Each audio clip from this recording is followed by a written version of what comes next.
વરસાદ પડતો હોય અને ક્યાંક ગરમા ગરમ ભજીયા મળી જાય તો દિવસ સુધરી જાય છે. તો એવી જ આજે ગરમા ગરમ ભજીયાની રેસીપી હું તમારા માટે લઈ આવી છું. હેલો ફ્રેન્ડ્સ, હું મયુરી પઢિયાર તમારું સ્વાગત કરું છું મારી કાઠિયાવાડી કુકિંગ ચેનલમાં. આજે હું તમારા માટે લાવી છું વધેલા ભાતમાંથી બનતા ભજીયાની રેસીપી. તો ફ્રેન્ડ્સ, ચાલો ફટાફટ આપણે રેસીપી ચેક કરી લઈએ. રાતનો ભાત છે, એક વાટકો ભરીને ચણાનો લોટ લીધો છે, એક વાટકો ભરીને કાંદા લીધા છે, મરચાં લીધા છે, કોથમીર છે, મીઠું છે, હળદર છે. બધી વસ્તુ આપણે આમાં મિક્સ કરી નાખવાની છે. બધું જ ભાતમાં નાખી દેવાનું છે.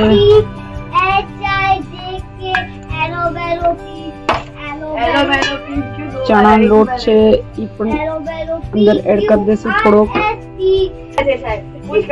એક સાઈડ તેલ મૂકી દીધું છે, એક સાઈડ આમાં મસાલો છે, એ બધો મિક્સ કરશું આપણે.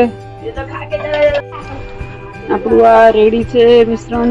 આટલો લોટ એક્સ્ટ્રા તો સાઈડમાં કાઢી લીધો છે. એક સાઈડ તેલ થઈ ગયું છે.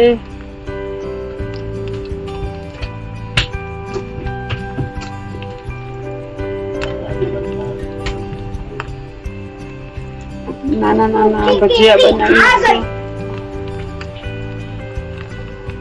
કેરી આ ગઈ બોટી.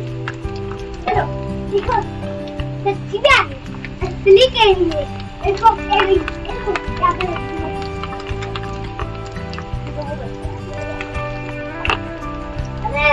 अरे मेरी पोती आ रही है.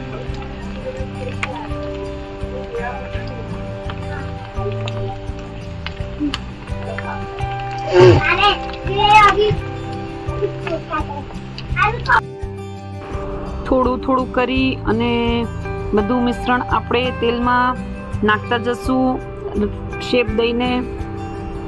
આ ભજીયા ખાવામાં ખૂબ જ ટેસ્ટી લાગે છે અને જે વસ્તુ રાતની બચી હોય છે એનો ઉપયોગ પણ થઈ જાય છે. લગભગ ભાત અને ખીચડીના ભજીયા બહુ ટેસ્ટી લાગે છે. મારી આગળ એક રેસીપી મૂકેલી છે જેમાં મેં ખીચડીના ભજીયા બનાવ્યા છે. તો ફ્રેન્ડ્સ, લાઇટ પિંક કલરના જ્યાં સુધી ભજીયા થાય ત્યાં સુધી એને મીડિયમ આંચ પર તળવાના છે. ફાસ્ટ ગેસ પર તળશું તો ફક્ત ભજીયા બળી જશે, અંદરથી ચડશે નહીં. તો સ્લોથી મીડિયમ આંચ પર આપણે એને તળવાના છે. આપણા ભજીયાનો કલર લગભગ ચેન્જ થઈ ગયો છે. હવે ભજીયા તળાઈને એકદમ રેડી થઈ ગયા છે. તો આપણે એને નિતારીને કાઢી લેશું. આ એક ગાંઠ રેડી થઈ ગયો છે ભજીયાનો. હજી બીજું બેટર બચ્યું છે, એ પણ થોડું થોડું કરી અને બધું જ નાખી દેશું અને સ્લોથી મીડિયમ ફ્લેમ પર બીજા ભજીયા પણ આપણે તળી લેશું.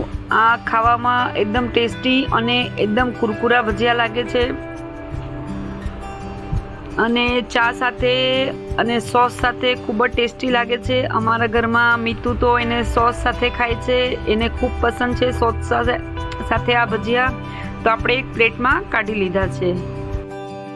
આપણા ભાતના ભજીયા એકદમ રેડી થઈ ગયા છે સર્વ કરવા માટે. તો આપણે એને સર્વ કરી લઈએ.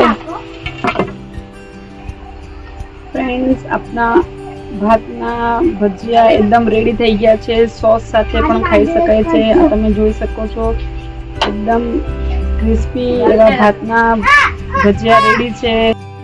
તો ફ્રેન્ડ્સ, જો તમને મારી આ રેસીપી પસંદ આવે તો પ્લીઝ મારી ચેનલને લાઇક, શેર, કમેન્ટ અને સબસ્ક્રાઈબ કરજો. સાથે જ બેલ નોટિફિકેશનને ક્લિક કરજો જેથી મારી બધી રેસીપીની નોટિફિકેશન તમને મળતી રહે. Thank you.